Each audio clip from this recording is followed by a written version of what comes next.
Breaking news, মঙ্গল গ্রহ থেকে খবর এসেছে ঈদের পরে আর মেয়েদের কাপড় থাকবে না মার্কেটে। তাই মেয়েরা ঘরের হাড়ি পাতিল বিক্রি করে মার্কেটে চলে গেছে মার্কেট করতে।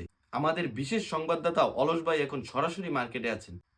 হ্যাঁ অলস ভাই, আমাকে কি শুনতে পাচ্ছ? মার্কেটের কি অবস্থা? হ্যাঁ ইয়াসিন, নিশ্চয়ই আমাকে শুনতে পাচ্ছ, কিন্তু আমি নিজেই শুনতে পাচ্ছি না। মার্কেটে ঢুকাই যাচ্ছে না, গামের গন্ধে, তার উপর আবার পাদের গন্ধে ইচ্ছে করছে মঙ্গল গ্রহ পালিয়ে যাই। হ্যাঁ সংবাদদাতা অলস, মার্কেটের শৃঙ্খলা কেমন? মার্কেটে শৃঙ্খলা বলতে কিছুই নেই, মাত্র একটি ঝগড়া হলো। মাত্র এক মহিলা দোকানে ঢুকলো, ঢুকে দাম জিজ্ঞাসা করলো, দাম শুনে মহিলা পাত মারলো। পাত দিয়ে দোকানদার বিরক্ত হয়ে নিঃশ্বাস এভাবে ছেড়ে রাখলো। যখন গন্ধ যাবে তখন ভিতরের দিকে আবার নিঃশ্বাস নিবে। যখনই দোকানদার নিঃশ্বাস নিতে গেল তখনই মহিলা আরেকটা ছেড়ে দিল। এই নিয়ে বিশাল ঝগড়া হয়ে গেল। হ্যাঁ হ্যাঁ, আচ্ছা ঠিক আছে অলস, মার্কেটে কেনাকাটা কেমন চলছে? না না সংবাদ পাঠক ইয়াসিন, কেনাকাটা বলতে কিছুই নাই। মার্কেটে মেয়েরা এদিক থেকে ওই দিক, এই দোকান থেকে ওই দোকান ঘুরে বেড়ায়। আর দোকানে যে দোকানে যায় কাপড়গুলো আওলায়, তাই দোকানদার তাদেরকে আদর করে আওলানি বেটি নাম দিয়েছে। হ্যাঁ সংবাদ পাঠক ইয়াসিন, তুমি জানলে খুশি হবে যে এই মার্কেটের পুরাতন একটা রীতি আছে। এই মার্কেটে প্রচুর চুরি হয়, কিন্তু কাপড় না, মন চুরি হয়ে যায়। আমার মনটা দিয়ে দেন, এই এই মন দিয়ে দেন।